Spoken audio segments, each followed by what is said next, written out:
मनोबुद्ध्यहंकार चित्तानि नाहं न च श्रोत्र जिह्वे न च घ्राणनेत्रे न च व्योम भूमिर्न तेजो न वायुः चिदानन्दरूपः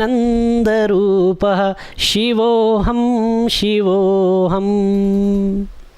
यदि आप भगवान शिव के स्वरूप का जो साक्षात्कार करते हैं, जो अपने मन में भावना करते हैं, वह कर्पूर गौरम करुणावतारम इस तरह से करते हैं, तो इस शिव के स्वरूप के साथ आपको शिवोहम की भावना प्राप्त होती है, शिव के साथ आपका एकत्व होता है। और यदि आप भगवान शिव को शांतम शिवम अद्वैतम सत्यम शिवम सुंदरम इस स्वरूप से जानते हैं, तो उस शिव तत्व के साथ आपका एकत्व होता है। और वहाँ पर जो भावना होती है, उसी भावना को कहते हैं चिदानंद रूपः शिवोहम शिवोहम। आचार्य शंकर भगवान शिव के साथ अपने एकत्व को स्थापित करते हुए या एकत्व का वर्णन करते हुए कहते हैं कि मनोबुद्ध्यहंकार चित्तानि नाहम्, और अंत में कहते हैं चिदानंद रूप शिवोहम शिवोहम। लेकिन यह शिवोहम इतना आसान नहीं है। इसके लिए सबसे पहले जो है अपने आप को डिटैच करना होगा, अनासक्त बनाना होगा, और कहीं ना कहीं आपकी जो आसक्ति विषयों के प्रति भी है, किसी भी चीज़ के प्रति आपकी आसक्ति है, उस आसक्ति को पूरी तरह से अपने आप से दूर करना होगा। तो आइए आचार्य शंकर के शब्दों में इसको समझने का प्रयास करते हैं। मनोबुद्ध्यहंकार चित्तानि नाहम्। देखिए यहाँ पर देखिए, मन, बुद्धि, अहंकार और चित्त, इसी को आचार्य शंकर लिखते हैं मनोबुद्धि अहंकार चित्त चित्तानि नाहम्। मैं इन चारों में से कुछ भी नहीं हूँ। ये अनासक्ति है, ये अपने आप को डिटैच किया है, क्योंकि जब तक आपके मन में मन, बुद्धि, चित्त, अहंकार की भावना रहेगी, तब तक आप अपने आप को ही सब कुछ समझते रहेंगे, तब तक आपके अंदर से मैं नहीं जाएगा, और जब तक मैं नहीं जाएगा तब तक तू कहाँ से आएगा। इसी को छांदोग्य उपनिषद कहता है तत्त्वम असि, वह तू ही है। और अन्य उपनिषद भी कहते हैं एतद वैतत्। तो आइए इसको समझते हैं। ये जो मन, बुद्धि, चित्त, अहंकार हैं, ये सारे के सारे अंतःकरण की धुरी पर होते हैं, और इन्हीं को अंतःकरण कहा जाता है। मन का कार्य है किसी विषय के प्रति संकल्प और विकल्प करना, मैं ऐसा करूं या ना करूं। ऐसी दुविधा जब भी उत्पन्न होती है और ये संकल्प और विकल्प जब मन में आते हैं, तो ये मन का कार्य होता है। और उसके बाद दो मार्ग हैं आपके सामने, एक अच्छा है और एक बुरा है। अब मैं जाऊं ना जाऊं, जब ये उधेड़ बुन में व्यक्ति होता है, तो मन यहाँ पर संकल्प विकल्प करता है, और संकल्प विकल्प करने के बाद फिर दूसरा कार्य आता है बुद्धि का। बुद्धि को कहते हैं निश्चयात्मिका अंतःकरण वृत्ति, ये निश्चय करने वाली वृत्ति है। और गीता में भगवान श्री कृष्ण भी कहते हैं व्यवसायात्मिका बुद्धि रेकेह कुरु नंदना। तो फिर जो संकल्प विकल्प मन के द्वारा किया गया, उसमें से कौन सा करना है कौन सा नहीं करना है, ये जो निश्चय करती है, ये अंतःकरण की वृत्ति बुद्धि करती है। बुद्धि ने निश्चय कर लिया, उसके बाद जो है पहुंच जाता है अहंकार के पास। जब बुद्धि ने निश्चय कर लिया, तो अहंकार हावी हो जाता है कि अब जो भी किया मैंने किया।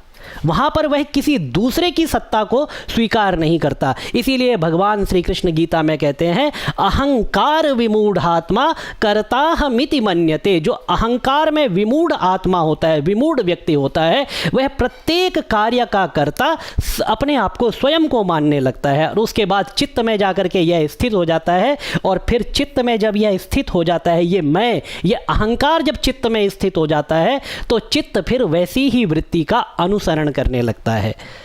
चित्त की वृत्तियां फिर वैसी ही हो जाती है, फिर आप केवल भोग की तरफ जाते हैं, योग की तरफ जाने का तो फिर प्रश्न ही नहीं है। आचार्य शंकर इसके बारे में क्या बात करते हैं, देखिए मनोबुद्ध्यहंकार चित्तानि नाहम्। मैं मन भी नहीं हूँ, मैं बुद्धि भी नहीं हूँ, अहंकार भी नहीं हूँ, और मैं चित्त भी नहीं हूँ। जब अंतःकरण का ही निषेध कर दिया, तो शंकराचार्य ने कहा मैं कुछ भी नहीं हूँ।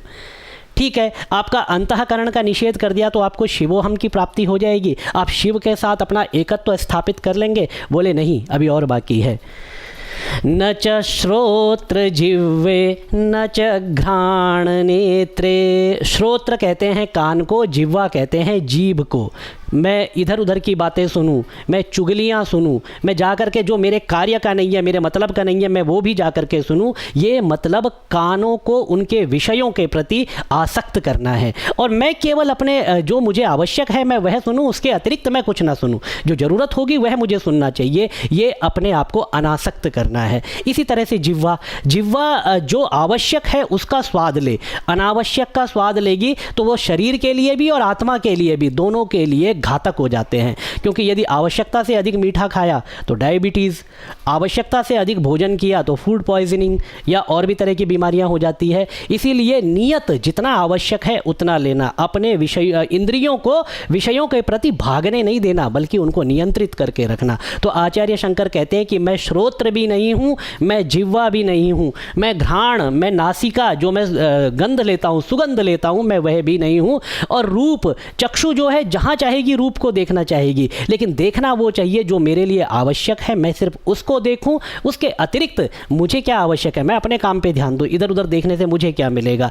तो इसी तरह से चक्षुर इंद्रिय को भी अब उसके विषयों से विरत कर देना, दूर कर देना, तो इस तरह से चक्षुर इंद्रिय को अपने वश में करने के बराबर है। तो इसीलिए आचार्य शंकर कहते हैं कि ना तो मैं मन, बुद्धि, चित्त और अहंकार हूँ, ना मैं कोई इंद्रिय हूँ। दो तरह से अपने आप का निषेध कर दिया, दो तरह से जो है अपने आप को डिटैच बताया।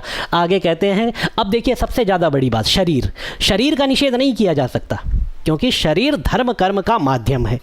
तो शरीर तो प्राप्त है, लेकिन इसमें आसक्त नहीं होना है। तो इसके लिए शरीर का निषेध नहीं, उन पंच महाभूतों का निषेध कीजिए जिन पंच महाभूतों से यह शरीर बना है। गोस्वामी तुलसीदास जी लिखते हैं, क्षितिजल पावक गगन समीरा पंच मिलई यह अधम शरीरा।